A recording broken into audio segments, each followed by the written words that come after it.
Good afternoon. My name is Major Evan D. Bernstein. This is my operational approach, JNT 634 Alpha.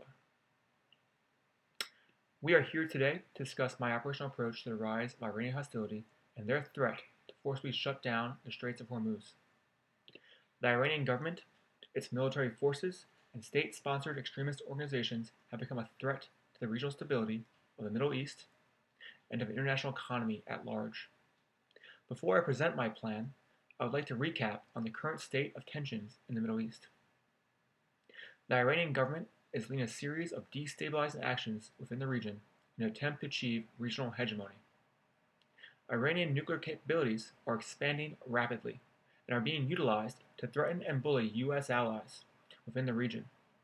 Most concerning is the fact that Saudi Arabia has begun developing their own nuclear weapons in response, and an arms race has ensued.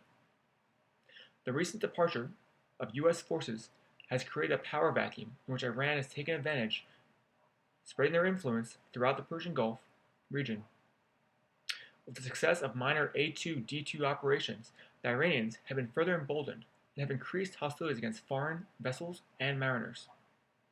A quick recap of the last few months. Starting in January, Iran harassed and threatened U.S. ships transiting the Straits of Hormuz with armed gunboats.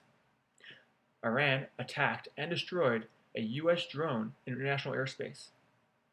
In March, Iran did the unauthorized search and seizure of a Qatari vessel in international waters. They then wrongfully imprisoned those 15 mariners and still have those mariners to this day. In the same month, a supertanker traversing the Straits of Hormuz in the northern lanes was struck by an unknown mine. In April, the unauthorized seizure of 2 Saudi oil tankers occurred and to this day have not been returned. Today, Iran publicly issued a threat to unilaterally close the Straits of Hormuz for the next 96 hours. We have been given the go-ahead to utilize military force in order to resolve the Iranian threat. On the screen, you will see my operational approach. I have 2 desired end states. They are the freedom of navigation in the Straits of Hormuz and regional stability in the Middle East. These 2 end states are supported by 2 lines of operation and 2 lines of effort. The conditions to the left of the end states are required to be met in order to reach the achievable goal. On the far left of the screen in red, you'll see the one limitation that we've been imposed upon, and that is that we are not allowed to attack or target suspected nuclear weapon facilities unless given the authority by POTUS himself.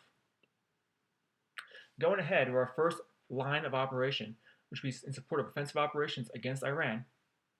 The conditions that must be met are the destruction of all enemy forces that create a threat to the Straits of Hormuz or a threat to commercial shipping or regional stability. In order to accomplish this, we will secure forward bases utilizing our U.S. allies, such as Qatar, Saudi Arabia, Bahrain, and Kuwait. Once our bases are established and we've moved supplies and support equipment in, we will establish air superiority. We will degrade the C2 capability of the Iranian government. We will destroy any A2-D2 capability that they have and any supporting capability they've been given by the Russians or Chinese. Once we've been established, we will destroy any and all hostile ground, naval, or aviation forces that are being utilized to limit freedom of navigation or intimidation in the Persian Gulf.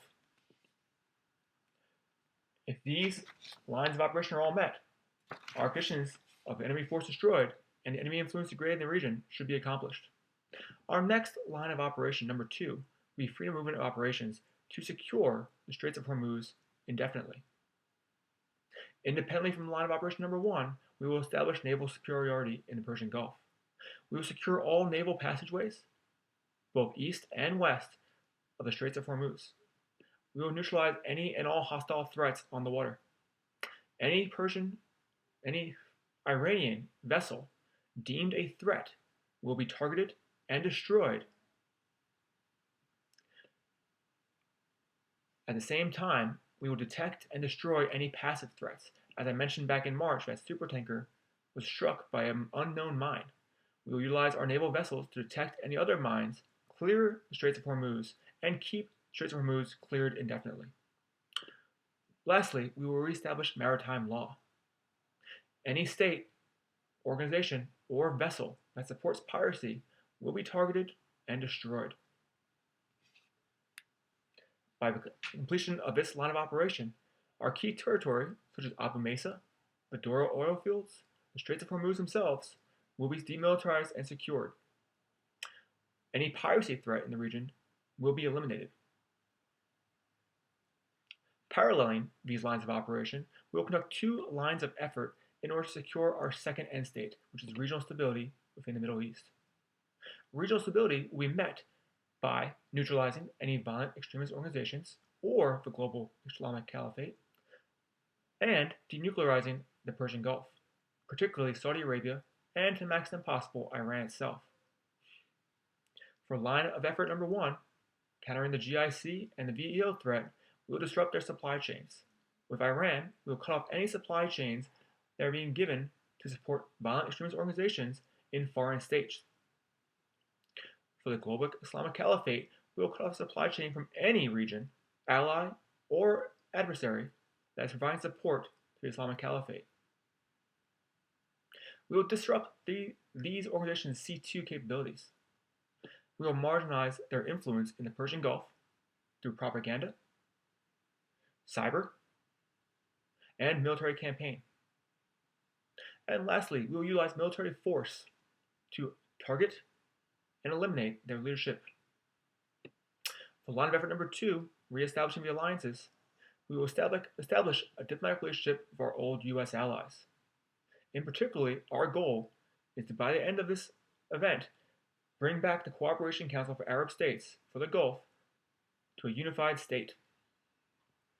We'll look to reestablish our strategic bases and reoccupy and provide a U.S. footprint in the region, and look to increase the defensive capability of the GCC and the CCASG, utilizing IAD equipment, Patriot missiles, and other military support. Lastly, the goal is to denuclearize Saudi Arabia and, to the max extent possible, denuclearize Iran. Are there any questions at this time? Thank you.